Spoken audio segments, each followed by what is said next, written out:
Mary was pregnant when she left Nazareth, came to Jerusalem, but actually went all the way to Bethlehem, which is right behind that small hill, when she felt that she needed to stop and rest.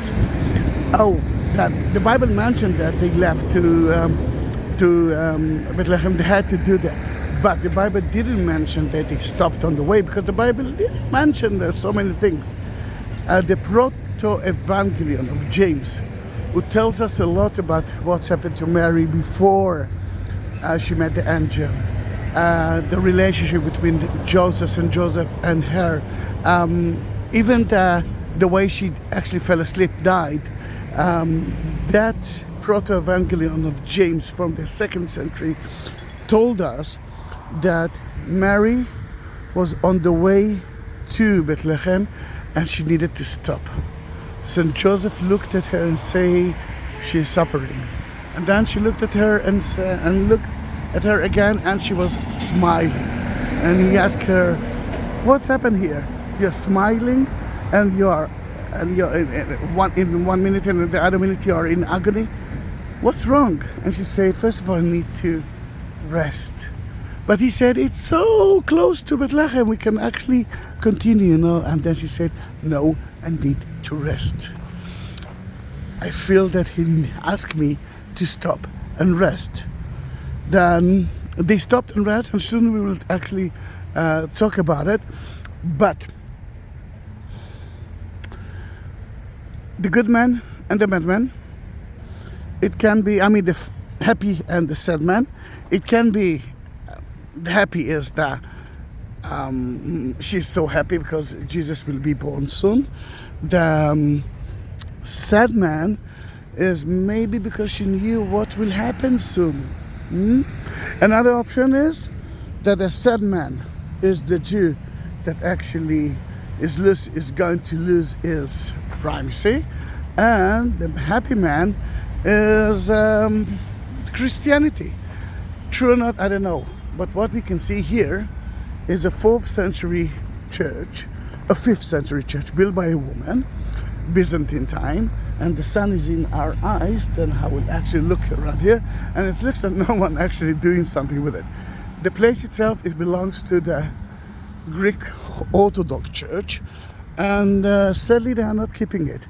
But pilgrims at the Byzantine time and all over history, even Crusader time, talked about Kathisma place, the chair place. And what we know through the Evangelion, that the minute she actually stopped, she sat on top of a rock, and we are now going to see that rock. Next to the rock there was palm trees, lot of fruit on top of it, but no water. Then when she sat on that chair, she asked Joseph, please, I need to eat something.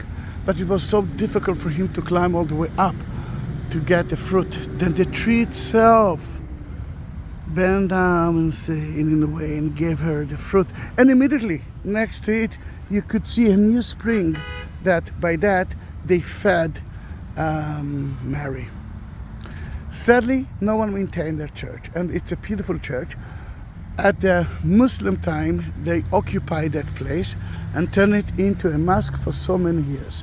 The church looks like the Byzantine Ascension Church, or if you're talking about now, it's almost as big as the Dome of the Rock of today, which is a Muslim site.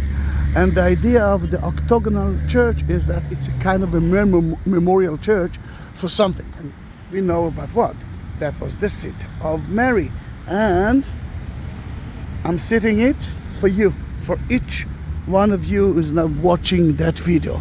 And while you're watching it, and it's not the end, I will ask you, if it's okay by you, to subscribe my channel and be part of my family.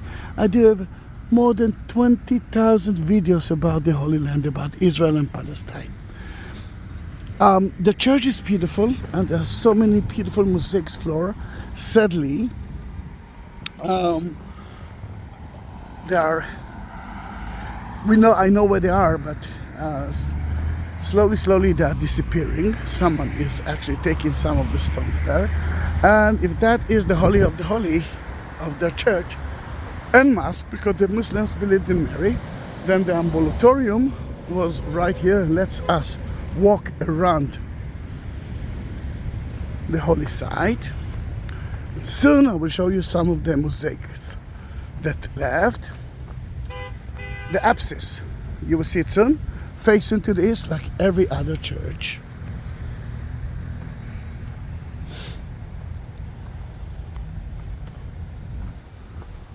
Let's climb the apse.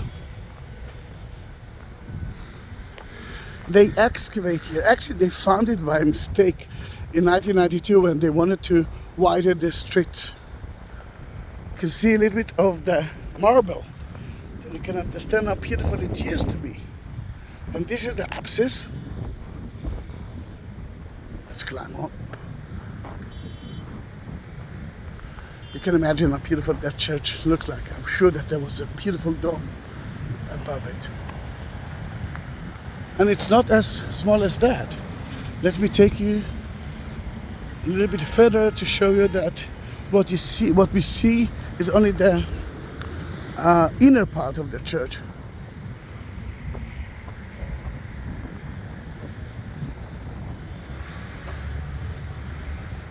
You can see one of the base of the columns that used to be here, that you can imagine that place was much bigger than that. Today you can see a lot of olive trees. Let me take you to see part of the mosaic floor.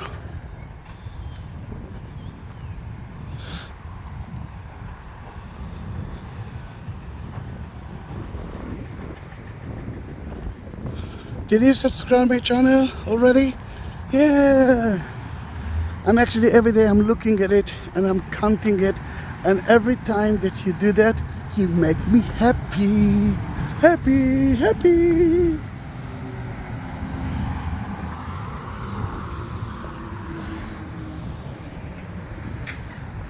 There's a beautiful mosaic floor of two palm trees,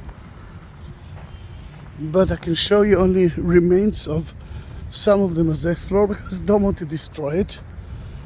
They cover it because they're not excavating it yet, and they want to maintain it. They're already excavating. Now here you cannot see a lot.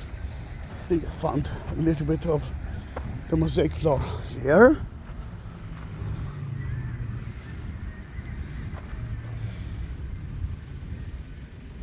And there are more than that. Let me cover it. I want to save it, and let me show you a little bit more of it. Here it is.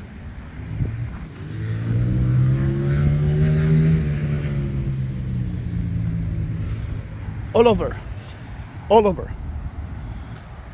Kathisma, the chair. That's where Mary sat and rest just before she went to Bethlehem and Jesus was born. Thank you very much for being with me in those 8 minutes of a beautiful and a secret place that most of the pilgrims don't know about their existence. You know it.